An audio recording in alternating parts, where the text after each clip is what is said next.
رسوله الكريم أما بعد فأعوذ بالله من الشيطان الرجيم ببركة بسم الله الرحمن الرحيم يا أيها الذين آمنوا توبوا إلى الله توبة نصوحا صدق الله المولانا العظيم وبلغنا رسوله النبي الكريم ونحن على ذلك لمن الشاهدين والشاكرين والذاكرين والحمد لله رب العالمين۔ برادران ملت اسلامیہ، آنے والے تمام نمازی بھائی، بزرگوں، دوستوں، ہم عمر کے ساتھیوں، عزیز بچوں، السلام علیکم ورحمۃ اللہ وبرکاتہ۔ حضرات محترم، یہ شعبان المعظم کا مہینہ چل رہا ہے اور کچھ دن کے بعد وہ مقدس مہینہ بھی ہم سب کے درمیان جلوہ گر ہونے والا ہے۔ وہ مقدس مہینہ جسے ہم رمضان المبارک کہتے ہیں۔ شعبان المعظم کا یہ مہینہ چل رہا ہے اور ایک جمعہ اور آئے گا، اس کے بعد پھر رمضان المبارک کا مہینہ شروع ہو جائے گا۔ تو ہمیں رمضان المبارک کے مہینے میں کس طرح تیاری کرنی ہے، اس سے پہلے ہمیں وہ مہمان ہمارے پاس آنے سے پہلے ہمیں کیسی تیاری کرنی ہے وہ آپ بخوبی جانتے ہیں، لیکن میں آپ سب کو بتانا چاہوں گا کہ کوئی بھی مہمان ہمارے گھر آئے تو مہمان جب ہمارے گھر آتے ہیں تو ان کی مہمان نوازی اچھی طریقے سے کی جاتی ہے۔ اگر مہمان ہمارے گھر آیا اور ان کی مہمان نوازی نہ ہو پائی تو وہ مہمان آپ کے گھر سے جائے گا، لیکن آپ کو کوئی آپ سوچیں گے کہ ہم تو خوش ہیں، ہمارے گھر آئے، اتنے دن رہے، کھا کر گئے، پی کر گئے، لیکن آپ سوچیں گے کہ آپ خوش ہیں، لیکن آپ نے مہمان کی قدر آپ نے نہیں کی اور مہمان نوازی آپ سے نہیں ہو پائی، تو مہمان جاتے جاتے آپ کو کوئی اچھی خوشخبری دے کر نہیں جائے گا، بلکہ وہ ایک ناخوش ہو کر جائے گا۔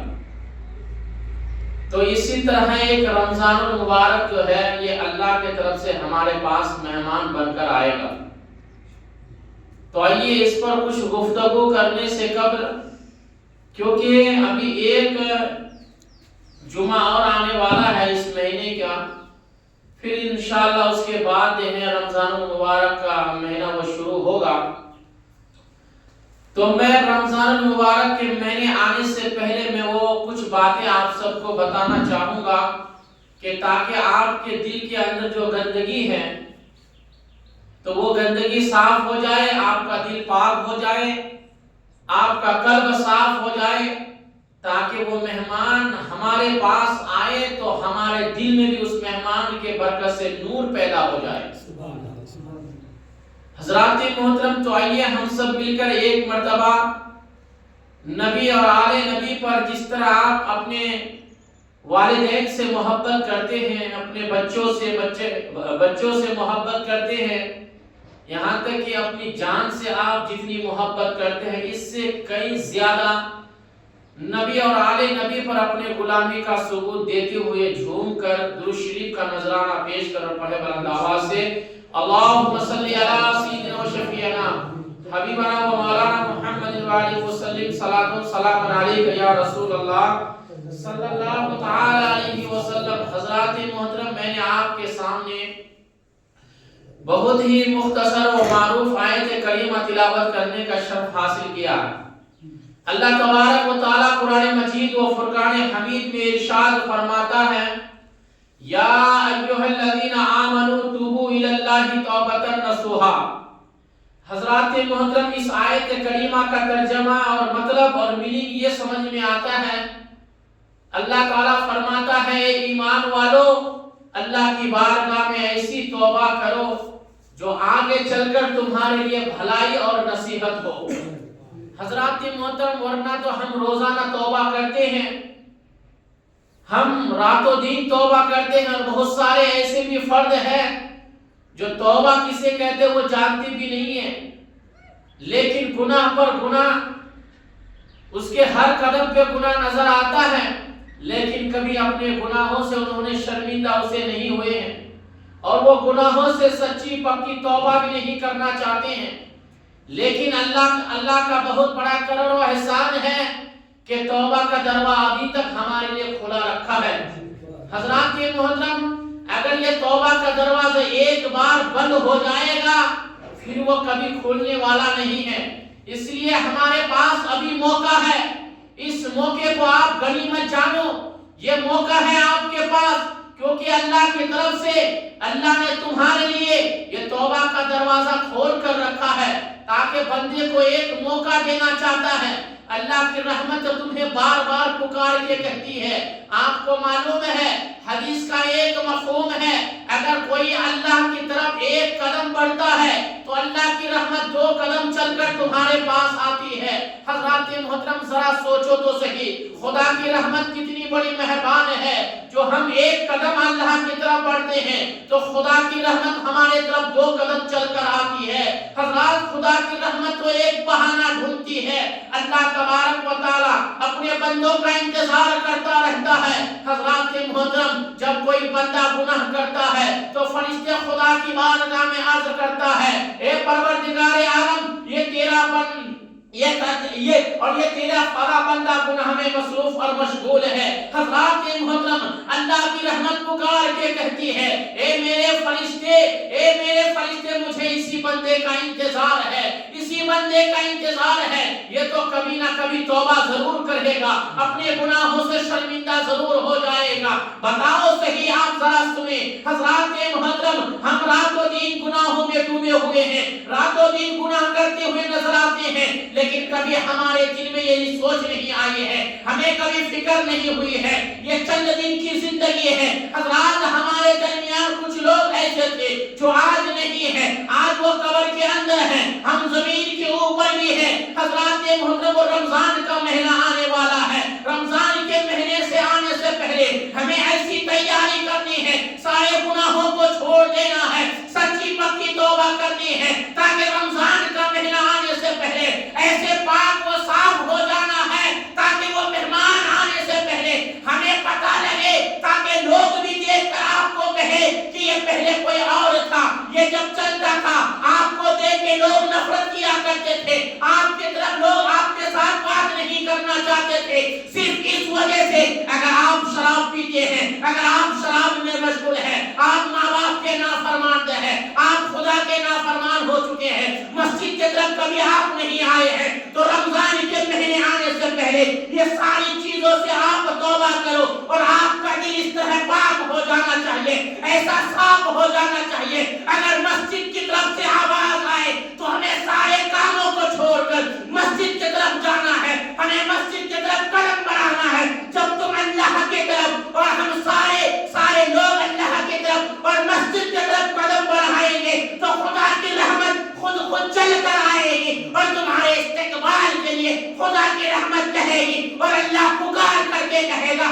فرشتوں سے کہے گا، اے فرشتوں دیکھ لو، یہ میرا بندہ ہے جو گناہ میں ڈوبا ہوا تھا، آج انہوں نے سچی توبہ کر لی ہے، میں اس سے محبت کرتا ہوں، اور اللہ تعالیٰ جس بندے سے محبت کرتا ہے پوری کائنات اس سے محبت کرنے لگتی ہے۔ حضرات محترم، تو ہمیں چاہیے کہ وہ مہینہ آنے سے پہلے سچی اور پکی توبہ کرنی ہے، لیکن آج کچھ لوگ یہ بھی سوچتے ہیں، کوئی نوجوان کہتے ہیں کہ بھائی کیا کریں، ہم تو اتنا گناہ ہو گئے ہیں ہمارے، اب ہماری توبہ قبول ہوگی یا نہیں ہوگی، ہمارے اتنے گناہ ہو چکے ہیں۔ لیکن حدیث کا ایک مفہوم ہے، اگر کسی بندے کا گناہ سمندر کے جھانک کے برابر ہو، سمندر کے جھانک کتنے ہوتے ہیں حضرات محترم، اگر سمندر کے جھانک کے برابر آپ کا گناہ ہے تو حدیث سے پاک کا مفہوم ہے، اللہ کے رسول فرماتے ہیں اگر کسی انسان کا گناہ سمندر کے جھانک کے برابر بھی ہے تو اللہ تبارک و تعالیٰ قادر مطلق ہے، تمہارے سارے گناہوں کو نیکیوں میں بدل دے گا۔ لیکن شرط ہے کہ آپ کو سچی توبہ کرنی ہے، پکی توبہ کرنی ہے۔ حضرات محترم، توبہ کی بات آ گئی تو میں ایک بات بتانا چاہتا ہوں۔ حضرات محترم، آج انسان سوچتے رہتے ہیں کہ ہمارے پاس ہم تو بہت گنہگار ہیں، بہت خطا کار ہے، بہت بدکار ہے، اتنا گناہ ہو چکے ہیں، پتہ نہیں ہماری توبہ قبول ہوگی یا نہیں، اللہ معاف فرمائے گا یا نہیں فرمائے گا، اللہ میں ہمارے گناہ کو معاف کرے گا یا نہیں کرے گا۔ لیکن آؤ میں بتانا چاہتا ہوں، بنی اسرائیل کا ایک شخص تھا، حضرات محترم، بنی اسرائیل کا ایک شخص تھا، اتنا بڑا گنہگار تھا، اتنا بڑا خطا کار تھا، اتنا بڑا بدکار تھا۔ ذرا سوچنا بھائی اور اس بات کو ذرا غور سے سننا، بنی اسرائیل کا وہ آدمی تھا، کتنا بڑا خطا کار تھا، کتنا بڑا بدکار تھا، ذرا سنیں حضرات محترم، اتنا بڑا خطا کار تھا، وہ 99 آدمی کا قاتل تھا، 99 آدمی کا قاتل تھا، ایک دو آدمی کو انہوں نے قتل نہیں کیا تھا، 5 اور 6 آدمی کو قتل نہیں کیا تھا، بلکہ 99 انسان کو انہوں نے قتل کیا تھا، اپنی عمر میں 99 انسانوں کو انہوں نے قتل کیا تھا۔ بتاؤ اس سے بڑا گنہگار کون ہو سکتا ہے، اس سے بڑا بدکار کون ہو سکتا ہے، اس سے بڑا خطا کار کون ہو سکتا ہے؟ اور وہ بنی اسرائیل کا آدمی تھا، بنی اسرائیل کا انسان تھا، لیکن ان کے دل میں ایک بات تھی کہ اللہ تو بہت بڑا رحمان ہے، اللہ تو بہت بڑا رحیم ہے، اللہ تو بہت بڑا ستار ہے، اللہ تو قہار بھی ہے، اللہ تو غفار بھی ہے۔ جہاں اللہ تبارک و تعالیٰ قہار ہے وہاں غفار بھی ہے، جہاں غفار ہے وہاں قہار بھی ہے، اس لیے اللہ سے ڈرنا بھی چاہیے، اللہ کا خوف اپنے دل میں پیدا بھی کرنا چاہیے۔ حضرات محترم، جہاں رحمان اور رحیم ہے وہاں میرا رب تبارک و تعالیٰ قہار بھی ہے۔ حضرات ذرا سوچو تو صحیح، وہ بنی اسرائیل کا انسان، بنی اسرائیل کا آدمی کتنے آدمی کو قتل کیا تھا اپنے عمر میں؟ 99 انسان کو قتل کیا تھا، 99 انسان کو انہوں نے قتل کیا تھا، اور اگر ایک ہوتا تو پورے کے 100 ہو جاتے، لیکن ایک دن اس کے دل میں خیال آیا کہ میں اتنا بڑا گنہگار ہو گیا ہوں، اتنا بڑا خطا کار ہو گیا ہوں، 99 انسان کو میں نے قتل کیا ہے، اپنے ہاتھوں سے میں نے یہ جرم کیا ہے، اپنے ہاتھوں سے میں نے یہ گناہ کیا ہے، اپنے ہاتھوں سے میں نے یہ اتنی بڑی خطا مجھ سے ہوئی ہے، اتنا بڑا میں گنہگار ہوں، اتنا بڑا میں خطا کار ہوں، کیا میری توبہ قبول ہوگی یا نہیں؟ اللہ مجھے معاف فرمائے گا یا نہیں؟ اللہ میری توبہ قبول کرے گا یا نہیں؟ دل میں خیال آیا، لیکن گھر سے نکلا، جانے کے بعد حضرات محترم چلتے چلتے ایک انسان سے ملاقات ہوتی ہے، ایک انسان سے کہنے لگا بھائی ذرا بتا تو صحیح، میں بہت پریشان ہوں، میں بہت بڑا پریشان ہوں۔ انہوں نے کہا کیا بات ہے، اگر کیوں پریشان ہو؟ کہا آپ کو معلوم نہیں ہے میں کتنا بڑا گنہگار ہوں، میں کتنا بڑا بدکار ہوں، میں کتنا بڑا خطا کار ہوں۔ کہا بھائی کون سا تم سے جرم ہو چکا ہے، تم نے کون سا بڑا گناہ کیا ہے، تم نے کون سی بڑی خطا کی ہے، آخر بتا تو صحیح تمہارا گناہ کیا ہے، تمہارا جرم کیا ہے، آخر جو تم اپنے گناہ کی بات کرتے ہو، اپنی خطا کی بات کرتے ہو، اپنے گناہ کے بارے میں ذکر کرنا چاہتے ہو، کون سا گناہ ہو چکا ہے تم سے؟ وہ بنی اسرائیل کا انسان کہنے لگا بھائی میں بہت بڑا گنہگار ہوں، کہاں بتا تو صحیح تیرا جرم کیا ہے؟ انہوں نے کہا میں اپنی عمر میں، اس زندگی میں، اس ظاہری حیات میں نے 99 انسان کو قتل کیا ہے، 99 انسان کو میں نے قتل کیا ہے، اب میں چاہتا ہوں کہ میں توبہ کر لوں، سچی توبہ کر لوں، پکی توبہ کر لوں، کیا اللہ میری توبہ قبول فرمائے گا؟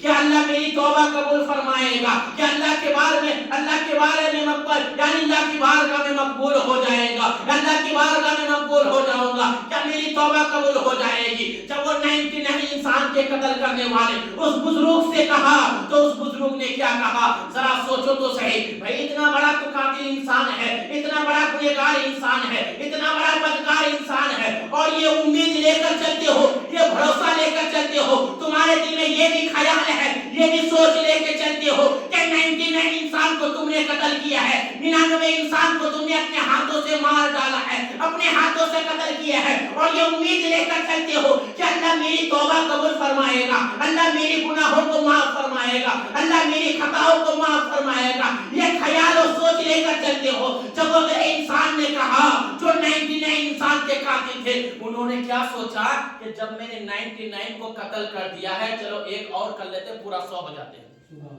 کیا کہا کہ بھائی جب 99 کو میں نے قتل کر دیا اور میں نے جب ان سے جب ذکر کیا اپنے گناہ کے بارے میں، ان کو مجھے اچھی رائے دینا چاہیے، مشورہ دینا چاہیے، مجھے بھروسہ دینا چاہیے، اور یہ مجھ سے کہتے ہیں کہ بھئی اتنا بڑا قاتل انسان ہے، اتنا بڑا گنہگار ہے، 99 انسان کو تو نے قتل کیا ہے، 99 انسان کو تو نے مار ڈالا ہے، اور پھر بھی تمہارے دل میں یہ امید اور خیال ہے کہ اللہ معاف فرمائے گا، اللہ گناہ کو تو یعنی اللہ تمہارے گناہ کو معاف فرما دے گا، تمہاری توبہ قبول ہو جائے گی، یہ خیال لے کر سوچتے ہو چلتے ہو۔ حضرات محترم، جب اگلا انسان نے کہا، وہ بنی اسرائیل کا انسان نے کہا چلو پھر 100 پورا کر لیتے ہیں، تو اس انسان کو بھی انہوں نے قتل کر ڈالا۔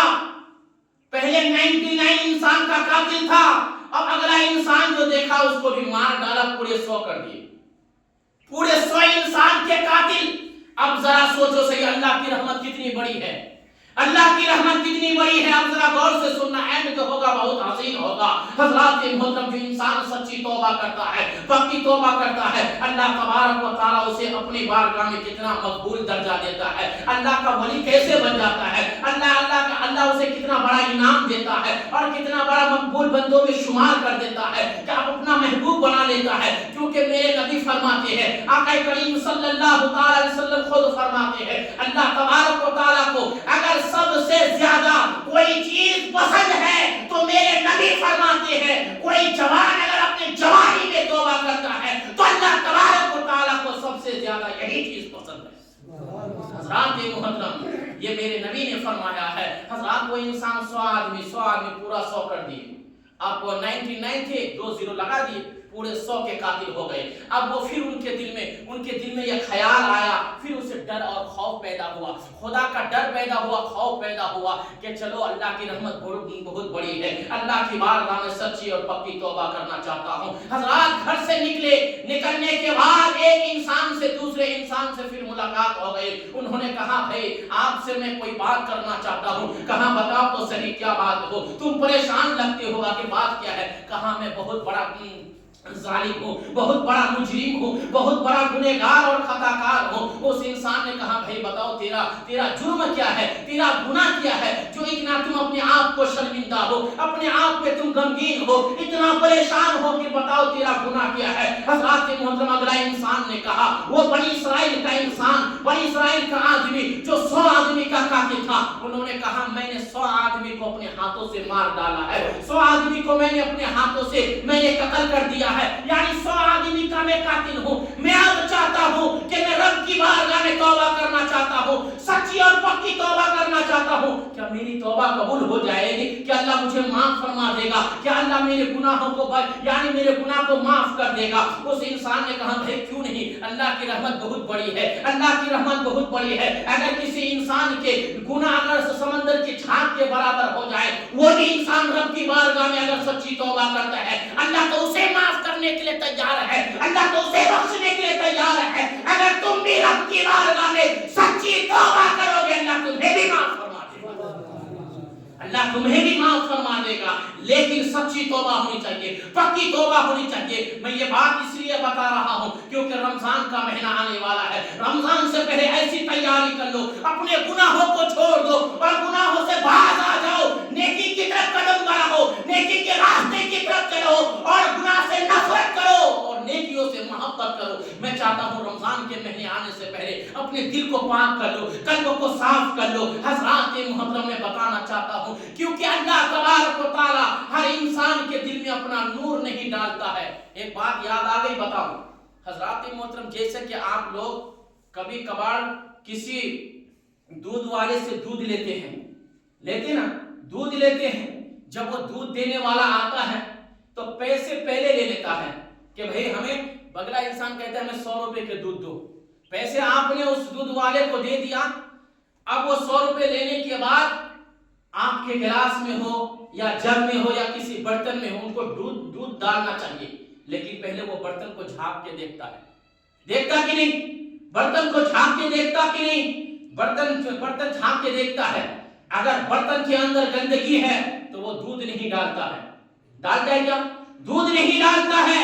اب ذرا سوچو صحیح، اس دودھ والے سے کہو بھائی میں نے آپ کو پیسہ دیا ہے، 100 روپیہ پکڑایا ہے، آپ دودھ کیوں نہیں ڈالتے ہو؟ ہمارے برتن میں دودھ کیوں نہیں نہیں دیتے ہو, آپ یہ کہیں گے. لیکن دودھ والا کیا کہتا ہے, میں آپ نے پیسہ دیا, یہ بات صحیح ہے, میں بھی جانتا ہوں, آپ بھی جانتے ہیں, آپ نے پیسہ دیا, میں نے لے لیا ہے, لیکن میں دودھ اس لیے نہیں دینا چاہتا ہوں کیونکہ جو آپ برتن لے کر آئے ہو وہ برتن صاف نہیں ہے, وہ برتن صاف نہیں ہے, برتن کے اندر گندگی ہے, برتن کے اندر گندگی ہے. اگر میں دودھ ڈالوں گا, دودھ آپ کا خراب ہو جائے گا, پیسہ تو میں واپس نہیں کروں گا, دودھ آپ کا خراب ہو جائے گا, پھر دودھ آپ استعمال نہیں کر پاؤ گے, دودھ آپ پی نہیں پاؤ گے, دودھ خراب ہو جائے گا. اگر دودھ لینا چاہتے ہو پہلے اپنے برتن کو صاف کرو, جب برتن صاف کر کے لے کے آؤ گے تب دودھ والا دودھ ڈالتے ہیں. ذرا سوچو تو صحیح, یہ دنیا کا معاملہ ہے. جب آپ کسی کو پیسے دیتے ہیں تو برتن میں دودھ ڈالنے کے تیار نہیں ہوتا ہے.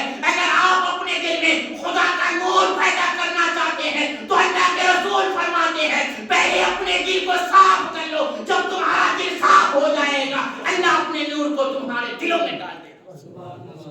حضرات محترم, ہر انسان کے دل میں اللہ تبارک و تعالی نور نہیں ڈالتا ہے. اللہ کی محبت اس انسان کے دل میں آتی ہے, اللہ کا پیار, اللہ کی محبت اس انسان کے دل میں آتی ہے, اللہ کا نور اس انسان کے دل میں آتا ہے. جس کا دل پاک و صاف ہو گیا ہو, اب ہمارا دل پاک و صاف کیسے ہوگا؟ اللہ کے رسول فرماتے ہیں اگر اپنے دل کو پاک کرنا چاہتے ہو, صاف کرنا چاہتے ہو, سب سے پہلے اپنے ایمان کو, اپنے ایمان کی مضبوطی کرو, ایمان تمہارا مکمل ہو جائے, سچی اور پکی توبہ کرو. جب سچی پکی توبہ ہو جائے گی تو اپنے دل میں پہلے ابو بکر کو بسا لو, عمر کو بسا لو, عثمان کو بسا لو, علی کو بسا لو. تمام اولیاء کے دل میں, تمام اولیاء کی محبت جب آپ کے دل میں آ جائے گی تو خدا کا نور خود بخود آ جائے گا. حضرات محترم, اس لیے ہمیں چاہیے یہ رمضان کا مہینہ جو آ رہا ہے یہ نور بن کر آ رہا ہے, نور بن کر آ رہا ہے. انشاءاللہ کبھی بات کروں گا, رمضان کے مہینہ آ رہا ہے اس پر ہمارا بیان ہوگا انشاءاللہ. لیکن آؤ ذرا سوچو صحیح حضرات, وہ انسان 100 آدمی کا قاتل ہے, 100 انسان کا قتل کرنے والا انسان. جب اس نے انسان نے اگلے انسان سے پوچھا بھائی میں بہت بڑا گنہگار ہوں, کیا اللہ مجھے معاف کرے گا, میری توبہ قبول ہو جائے گی, کیا میں سچی اور پکی توبہ کرنا چاہتا ہوں؟ اب دیکھو اگلا انسان نے کیا کہا, بھائی اللہ کی رحمت بہت بڑی ہے, اللہ کی رحمت بہت بڑی ہے. اگر آپ توبہ کرنا چاہتے ہیں, سچی اور پکی کا ارادہ تم نے کر لیا ہے توبہ کے بارے میں, تو میں آؤں آپ کو ایک بستی کے بارے میں بتانا چاہتا ہوں. وہ انسان وہ بنی اسرائیل کے انسان سے کہنے لگا یہ فلاں بستی جو نظر آ رہی ہے وہاں چلا جاؤ, وہاں پر ایک اللہ کا ولی رہتا ہے. کہے سبحان اللہ. وہاں پر اللہ کا ایک ولی رہتا ہے, برگزیدہ بندہ رہتا ہے. اللہ کا ولی کھا پی کر نہیں بن جاتے ہیں. حضور غوث اعظم 40 سال تک بھوکا رہے, پیاسا رہے, پتے کھا کر زندگی گزاری, پتے کھا کر زندگی گزاری. حضور غوث اعظم, یہاں تک کہ غوث اعظم کا مرتبہ یہ ہے کہ غوث اعظم فجر کی وضو سے, ایک وضو سے, عشاء کی ایک وضو سے فجر کی 40 سال تک فجر کی نماز پڑھی.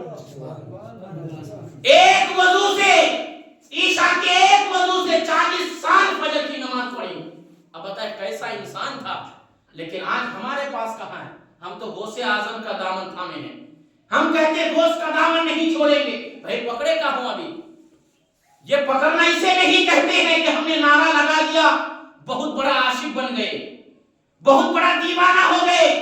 نہیں, غوث اعظم کے دامن تو سچے دل میں اور حقیقت میں اس کے ہاتھ میں ہے جو غوث اعظم کے طریقے پر چلتا ہے, غوث اعظم کے طریقے پر چلتا ہے. غوث اعظم نے کبھی نماز نہیں چھوڑی ہے, غوث اعظم نے کبھی ماں باپ کا دل نہیں دکھایا ہے, غوث اعظم نے کبھی اسلام کے خلاف بات نہیں کی ہے, غوث اعظم نے کبھی اسلام کے خلاف قدم نہیں اٹھائے ہیں, غوث اعظم نے کبھی اپنے کان سے اسلام کے خلاف کوئی گانا وغیرہ نہیں سنے ہیں. غوث اعظم نے جب بھی اپنی زندگی میں اگر کوئی چیز اپنے کانوں سے سنے ہیں تو خدا کے قرآن کو سننا پسند کیے ہیں, نبی کے نام سننا پسند کیے ہیں, ماں باپ کے فرما بردار کی باتیں سننا پسند کیے ہیں. یہ غوث اعظم ہے. اگر آپ غوث اعظم کے سچے عاشق ہونا چاہتے ہیں تو غوث اعظم کے طریقے کو اپناؤ. اگر غوث اعظم کے طریقے کو اپنانا چاہتے ہو تو غوث اعظم نے کبھی نماز نہیں چھوڑی ہے, غوث اعظم نے کبھی روزہ نہیں چھوڑے ہیں. تو اس لیے آپ نماز پڑھتے ہو, 5 وقت نماز پڑھو, رمضان کا مہینہ آئے ابھی سے ارادہ کر لو جتنی بھی پریشانی آئے ہم لیکن نماز نہیں چھوڑیں گے, روزہ نہیں چھوڑیں گے, روزہ بھی رکھیں گے, نماز بھی پڑھتا رہیں گے. حضرات محترم, غوث اعظم کی یہ شان تھی, لیکن وہ انسان ان کو اشارہ کیا, یہ فلاں ایک بستی ہے وہاں چلا جاؤ, ایک اللہ کا ولی رہتا, جاؤ ان کی بارگاہ میں, ان کے ہاتھ ان سے جا کے کہو, اور پھر ان کے ہاتھ سے ان کے پاس جاؤ, بیعت ہو جاؤ, اور آپ کی توبہ قبول ہو جائے گی, اللہ تمہیں معاف فرما دے گا. انہوں نے ارادہ کیا, صرف ارادہ. ابھی دیکھو, اب ذرا سوچو صحیح, ارادہ کیا. اب گھر سے نکلا, گھر سے نکلنے کے بعد ابھی گھر تیار اس انسان تک پہنچا بھی نہیں, بستی تک پہنچا نہیں, جانے سے پہلے اللہ کے طرف سے حکم آ گیا. اللہ کا وہ فرشتہ جو روح قبض کرتا ہے, حضرت اسرائیل. حضرت اسرائیل کسی کی سنے گا؟ کسی کی نہیں سنے گا. ماں ایک طرف روتی ہے, باپ روتا رہے گا, دادا روتا رہے گا, سب کوئی روتا رہے گا, لیکن اگر تم چاہو, ہم اگر چاہے کہ ہمیں 2 دن کی مہلت دے دو, آپ کی کوئی بات نہیں سنیں گے. وہ فرشتہ حضرت اسرائیل جب روح قبض کرنے کے لیے آپ کے پاس, ہمارے پاس آئیں گے, کسی کی نہیں سنیں گے. حضرات محترم, وہ حضرت اسرائیل خدا کے حکم کے تحت تعمیل کرتے ہوئے وہ اس انسان کے پاس آیا, اور آنے کے بعد روح قبض کر لیا. اب ذرا سوچو صحیح, 100 آدمی کے قاتل, کتنے آدمی کے؟ 100 انسان کو انہوں نے قتل کیا تھا, 100 انسان کو اپنے ہاتھوں سے مارا تھا. اب انہوں نے ارادہ کیا, اب میں توبہ کروں گا, سارے گناہوں کو چھوڑنا چاہتا ہوں, گناہوں سے باز آنا چاہتا ہوں, اور اللہ کی بارگاہ میں سچی اور پکی توبہ کرنے کے ارادے سے گھر سے نکلے. اب راستے میں موت ہو گئی, پہنچا بھی نہیں ہے, پہنچا بھی نہیں اس انسان کے پاس, اس اللہ کی بستی میں پہنچا بھی نہیں, اللہ کی ولی کے بارگاہ میں پہنچا بھی نہیں. اس سے پہلے موت ہو گئی, اس سے پہلے جان نکل گئی, جسم سے روح جدا ہو گئی. اب ذرا سوچو صحیح, جب وہ انسان وہاں پر ان کی موت ہو گئی, ادھر سے فرشتہ, جنت کا فرشتہ بھی آ گیا اور جہنم کا فرشتہ بھی آ گیا. جنت کا فرشتہ اور جہنم کا فرشتہ آپس میں وہ جھگڑا کرنے لگے, بحث کرنے لگے. کس بات پر؟ جہنم کا فرشتہ کہہ رہا ہے یہ میرا مہمان ہے, میں اسے جہنم لے کر جاؤں گا. جنت کا فرشتہ کہہ رہا ہے یہ میرا مہمان ہے, میں اسے جنت لے کر جاؤں گا, میں جنت لے کر جاؤں گا. اب کیوں آپس میں بحث کر رہے ہیں؟ جنت کے فرشتے نے جہنم کے فرشتے سے کہا, بھائی بتاؤ صحیح, آپ کا مہمان کیسے ہو, آپ کیوں جہنم لے کر جانا چاہتے ہو؟ کہا آپ کو معلوم نہیں ہے, یہ بہت بڑا گنہگار ہے, یہ بہت بڑا خطاکار ہے, بدکار ہے. بولے بھائی اس کا گناہ کیا ہے؟ بولے آپ کو معلوم ہے پھر بھی پوچھتے ہو. بولے بتاؤ تو صحیح کیا گناہ ہے؟ کہا انہوں نے 100 آدمی کو قتل کیا ہے. کیا کہا؟ 100 انسان کو انہوں نے اپنے ہاتھ سے مار ڈالا ہے, 100 آدمی کا قاتل ہے, اس لیے جہنم کا حقدار ہے, اسے میں جہنم لے کر جاؤں گا. یہ اگلا والا فرشتہ کہہ رہا ہے. اب جو جنت کا فرشتہ کیا کہہ رہا ہے؟ جہنم کے فرشتے نے جنت کے فرشتے سے کہا بھائی آپ بتاؤ آپ کیوں جنت لے کر جانا چاہتے ہو؟ کہا یہ بات صحیح ہے, انہوں نے 100 آدمی کا قاتل ہے, 100 آدمی کو مار ڈالا ہے, لیکن آپ نے یہ نہیں دیکھا یہ ارادہ کیا تھا. کیا تھا پہلے اب نہیں ہے. انہوں نے ارادہ کر لیا سچی اور پکی توبہ کرنے کا, اور یہ جا رہا تھا کدھر؟ ایک اللہ کے محبوب کی بارگاہ میں جا رہا تھا, جو اللہ کا برگزیدہ بندہ ہے, اللہ کا ایک ولی آرام فرما رہا ہے, وہ اس بستی میں ہے, اس بستی میں جا رہا تھا توبہ کرنے کے ارادے سے, سچی اور پکی توبہ کرنے کے ارادے سے. انہوں نے دل میں تھام لیا میں سارے گناہوں کو چھوڑتا ہوں, اب میں سچی اور پکی توبہ کروں گا, ان سے وابستہ ہو جاؤں گا, ان سے مرید ہو جاؤں گا, ان سے بیعت ہو جاؤں گا, میں توبہ کر لوں گا. اب جنت کے فرشتے نے کہا ارادہ کیا تھا, ارادہ بدل گیا, گناہ کیا تھا, اب گناہوں سے اسے نفرت ہو گئی تھی, انہوں نے گناہ چھوڑ دیا ہے, انہوں نے توبہ کرنے کے ارادے سے اپنے گھر سے نکلا ہے, لیکن ارادہ بدل گیا ہے. جب ارادہ بدل جاتا ہے تو پروگرام بدل جاتا ہے, اور جب پروگرام بدل جاتا ہے خدا کی رحمت اسے جنت لے کر جاتی ہے, خدا کی رحمت لے کر جاتی ہے. حضرات محترم, اب وہ جنت اور جہنم کے فرشتے آپس میں بحث کرنے لگے, جنت اور جہنم کے فرشتے بحث کرنے لگے. ادھر جنت اور جہنم کے فرشتے نے کہا چلو یہ فیصلہ ہم خدا کے اوپر چھوڑ دیتے ہیں۔ حضرات محترم، جو انسان سچی توبہ کرے گا نا، پکی توبہ کرے گا نا، چاہے سچی اور پکی توبہ جو انسان کرے گا، چاہے دنیا والا آپ کے ساتھ ہو یا نہ ہو، چاہے آپ کے خلاف ہو جائے، آپ کو کوئی مانے یا نہ مانے، جب دنیا چھوڑ دیتی ہے اس انسان کے ساتھ خدا کی رحمت ساتھ ہوتی ہے، خدا کی مدد ساتھ ہوتی ہے۔ دنیا اگر آپ سے نفرت کرے گی لیکن خدا کی مدد آپ کے ساتھ ہوگی، لیکن دل میں یہ ایک خدا کا خوف اور ڈر ہونا چاہیے۔ لیکن آج ہم کیا ہے، مسجد میں توبہ کرتے ہیں، مسجد کے نکلنے کے بعد ان کی باتیں ان کی باتیں، ان کا خلاف ان کا خلاف، گھر کی باتیں ادھر کی باتیں ادھر کی باتیں لگے رہتے ہیں، جبکہ قرآن کہتا ہے ان الصلاۃ تنہی عن الفحشاء والمنکر، نماز تمام بے حیائی اور بری باتوں سے روکتی ہے۔ تو یہ نماز کی غلطی نہیں ہے، نمازیوں کی غلطی ہے۔ نماز تو چاہتی ہے کہ تم صحیح راستے پر چلو، لیکن نمازی نہیں چلنا چاہتا ہے، نمازی نہیں چلنا چاہتا ہے۔ نمازی تو بس مسجد میں اللہ اللہ کر لیے، مسجد سے باہر جیسے ہوئے پھر ہم ان کی باتیں ان کی باتیں ادھر کی باتیں ادھر کی باتیں، ہماری زبان قابو نہیں رہتی ہے۔ کیسی توبہ ہے یہ؟ توبہ ہے کوئی انسان جب اس طرح توبہ کرتا ہے گویا کہ وہ خدا کے قرآن کے ساتھ کھیل کرتا ہے، کھلواڑ کرتا ہے۔ یہ تو آپ کی توبہ یہ پکی اور سچی توبہ نہیں ہے۔ پکی اور سچی توبہ تو اسے کہتے ہیں، میں نے بتایا تھا کہ اسے کہتے ہیں جس طرح یعنی جس طرح تھن سے دودھ نکلنے کے بعد دوبارہ تھن میں دودھ نہیں جاتا ہے، اسی طرح انسان کو اپنے گناہوں سے سچی پکی توبہ اس طرح کرنی چاہیے کہ کرنا تو دور کی بات ہے، خیال میں بھی لے کر نہیں آنا چاہیے، دل میں سوچنا بھی نہیں چاہیے کہ ہمیں وہ گناہ کرنا ہے۔ حضرات محترم ذرا سوچو صحیح، جب وہ فرشتے آپس میں بحث کرنے لگے، اللہ کی طرف سے حکم آیا۔ اب اللہ نے زمین کو حکم دیا، کیا کہا؟ زمین سے کہا یہ زمین کس کی ہے؟ خدا کی ہے۔ یہ فرشتے کس کے ہیں؟ خدا کے ہیں۔ وہ انسان کس کا تھا؟ خدا کا تھا۔ وہ جو جس کے پاس جا رہا تھا وہ بھی خدا کا تھا، کیونکہ پوری کائنات کو بنانے والا میرا رب ہے۔ اور حضرات محترم آسمان زمین پوری کائنات کو وجود بخشنے والا میرا رب ہے، وہ پروردگار عالم کی ذات ہے۔ اللہ تعالیٰ نے زمین سے کہا اے زمین آپ زمین سمٹ جا۔ کیوں؟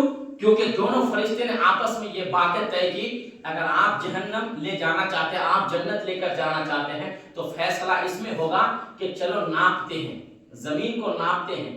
اگر یہ اپنے بستی سے قریب ہے تو یہ پھر جہنم کا حقدار ہے، اور یہ اللہ کے ولی کے بستی سے قریب ہے تو پھر جنت کا حقدار ہے۔ بات کو سمجھنا۔ کیا کہا دونوں فرشتوں نے کہ زمین کو ناپتے ہیں، انہوں یہ گھر سے نکلا ہے، اگر یہ اپنے بستی سے قریب ہے تو پھر یہ جہنمی ہے، میں اسے لے کر جاؤں گا۔ جہنم کا فرشتہ نے کہا، اور پھر جہنم کے فرشتہ نے کہا اور اگر یہ اس بستی سے قریب ہے جہاں اللہ کا ولی ہے، اس بستی سے قریب ہے تو پھر اس مہمان کو تم لے کر جانا، پھر یہ جنتی ہے۔ یہ آپس میں بحث کرنے لگے، یہ باتیں ہو رہی تھی، ادھر خدا نے زمین کو حکم دے دیا، ادھر خدا نے زمین کو حکم دیا اے زمین چھوٹی ہو جا۔ کدھر سے؟ اللہ کے ولی کی طرف سے، جہاں اللہ کا ولی ہے، میرا برگزیدہ بندہ ہے، اس بستی کے قریب ہو جا اور اپنے گھر سے یہ دور ہو جا۔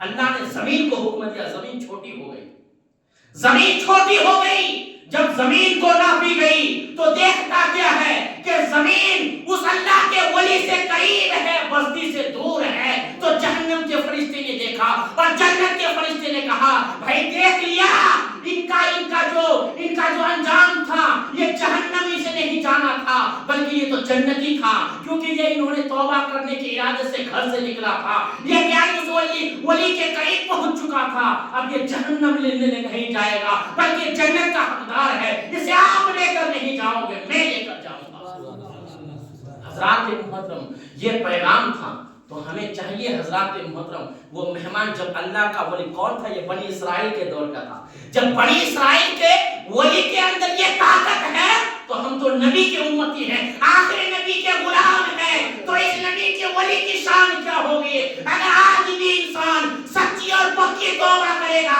تو اللہ تعالیٰ اسے مقبول بندوں میں شمار کر دے گا، اللہ تبارک و تعالیٰ سارے گناہوں کو معاف فرما دے گا، لیکن آپ توبہ تو کریں، سچی اور پکی توبہ تو کریں۔ حضرات محترم بیان تو بہت کرنا تھا، لیکن آپ دیکھیں اس مہینے میں یعنی رمضان کا مہینہ داخل ہونے سے پہلے آپ ارادہ کریں کہ ہمیں 5 وقت نماز بھی پڑھنی ہے، ساتھ ساتھ تراویح بھی پڑھنی ہے اور روزہ بھی رکھنا ہے۔ یہ بہانہ بازی چھوڑنا ہے۔ یہ چھوٹی چھوٹی بیماری لگتی ہے، انسان کہتا ہے کیا کرے، ڈاکٹر نے منع کیا ہے، انسان کہتا ہے بخار ہو گیا ہے۔ ہاں ایسے مرض میں پہنچ جاؤ، ایسی بیماری لگ گئی ہے کہ جہاں بچنا ممکن نہیں ہے، کئی ڈاکٹر نے آپ سے کہہ دیا ہے کہ روزہ مت رکھو ورنہ آپ کی طبیعت اور خراب ہو سکتی ہے، لیکن یہ بخار ہونا، پیٹ میں درد ہونا، یہ بہانہ وغیرہ نہیں چلے گا۔ اس سے یہ کوئی بیماری نہیں ہے، جبکہ اللہ کے رسول فرماتے ہیں کوئی انسان اگر روزہ رکھتا ہے تو روزے سے انسان کی طبیعت کم نہیں ہوتی ہے، اس روزے کی برکت سے طبیعت بڑھ جاتی ہے، اسے شفا ملتی ہے۔ حضرات محترم اللہ کا فرمان ہے،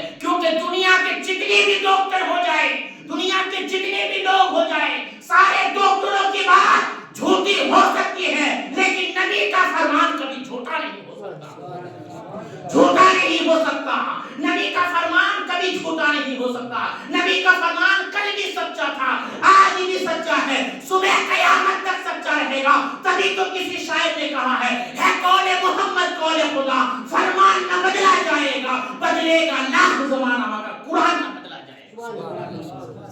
مطلب یہ میرے نبی کا فرمان ہے، اس لیے اللہ تبارک و تعالیٰ قرآن مجید و فرقان حمید میں ارشاد فرماتا ہے یا ایھا الذین آمنوا توبوا الی اللہ توبۃ نصوحا، اے ایمان والو اللہ کی بارگاہ میں سچی اور پکی توبہ کرو تاکہ آگے چل کر تمہارے لیے بھلائی اور نصیحت ہو۔ حضرات محترم یہ پیغام تھا، یہ میسج تھا، یہ سندیش تھا جو رمضان آنے سے پہلے آپ تک پہنچانا تھا، میں نے پہنچایا ہے۔ اس پہ عمل بھی ضروری ہے، ہمیں کرنا